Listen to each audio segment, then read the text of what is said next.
भारतीय army, navy और air force की संयुक्त कमान तैयार, चीन पाकिस्तान हो जाएं होशियार। नमस्कार, उदय इंडिया डिजिटल में आपका स्वागत है। मैं हूं अंशुमान आनंद। अगर चीन पाकिस्तान जैसे दुश्मनों ने हमारे देश के खिलाफ जंग का आगाज किया तो सशस्त्र सेना के तीनों अंगों की इंटीग्रेटेड थिएटर कमांड उसे अंजाम तक पहुंचाएगी। यानी राफेल और तेजस जैसे लड़ाकू विमान, अर्जुन और T-90 जैसे टैंक और हविजर तोपें, आकाश और ब्रह्मोस जैसी मिसाइलों के साथ विक्रांत तथा त्रिशूल जैसे युद्धपोतों के कंट्रोल बटन एक ही व्यक्ति के पास होंगे। रक्षा मंत्रालय के सूत्रों के मुताबिक देश में 5 इंटीग्रेटेड थिएटर कमांड बनाए जाने की योजना है। ये हैं northern command, western command, eastern command, air defence theatre command और मैरीटाइम कमांड शामिल हैं, जो कि उत्तर, दक्षिण, पूरब, पश्चिम, आसमान और समुद्र यानी सभी दिशाओं से देश की रक्षा के लिए तैनात रहेंगे। ये पांचों इंटीग्रेटेड थिएटर कमांड सीधा CDS यानी चीफ ऑफ डिफेंस स्टाफ को रिपोर्ट करेंगे। इस पद पर फिलहाल लेफ्टिनेंट जनरल अनिल चौहान मौजूद हैं। इंटीग्रेटेड थिएटर कमांड तैयार करने के लिए तीनों सेनाओं के 100 अधिकारियों को लॉजिस्टिक्स, एविएशन और आर्टिलरी के साथ साथ हथियारों और इंटर सर्विस पोस्टिंग पर तैनात किया जा रहा है।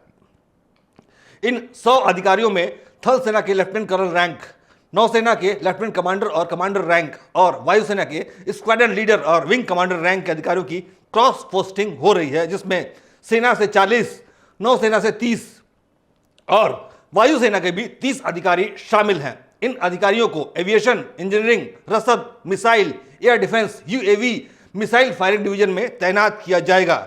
ये अधिकारी एक दूसरे की प्रक्रियाओं को समझेंगे, जिससे तीनों सैन्य बलों के बीच एक साथ काम करने की समझ विकसित होगी। इन अधिकारियों को न केवल मुख्यालय बल्कि इकाई स्तर पर भी तैनात किए जाने की योजना है।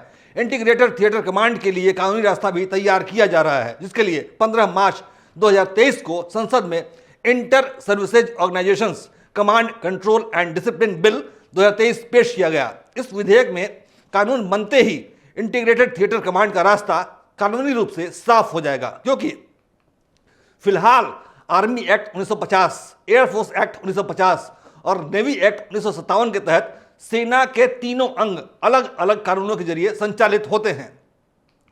पूरी तरह तैयार हो जाने के बाद इंटीग्रेटेड थिएटर कमांड अपने आप में एक स्वतंत्र इकाई होगी, जिसका कमांडर अपने अंदर आने वाले तीनों तरह के फौजियों की ट्रेनिंग, स्ट्रेटजी और बजट के लिए जिम्मेदार माना जाएगा। इसके अलावा कमांड के पूरे ऑपरेशन के लिए साजो सामान की जरूरत एक साथ पूरी होगी, जिसके बाद जंग के हालातों में हथियारों या साजो सामान की कमी की शिकायतें सामने नहीं आएंगी। करगिल युद्ध के बाद से ही देश में इस तरह के संयुक्त सैन्य कमांड की जरूरत महसूस की जा रही थी। इसको तैयार करने की जरूरत बताते हुए लेफ्टिनेंट जनरल DB शेकतकर ने मिलिट्री रिफॉर्म्स कमेटी के अध्यक्ष के तौर पर अपनी सिफारिश साल 2016 में पेश की थी, जिसके बाद साल 2010 में जनरल बिपिन रावत को देश का पहला CDS बनाया गया था, जिन्होंने कई अध्ययन करके इस योजना को मूर्त स्वरूप दिया। लेकिन जनरल रावत के हेलीकॉप्टर दुर्घटना में असामयिक निधन के बाद लेफ्टिनेंट जनरल अनिल चौहान को CDS बनाया गया, जिनके नेतृत्व में इंटीग्रेटेड थिएटर कमांड का सपना अब लगभग पूरा होने जा रहा है। भारतीय आर्मी, नेवी और एयरफोर्स की संयुक्त कमान तैयार, चीन पाकिस्तान हो जाए होशियार।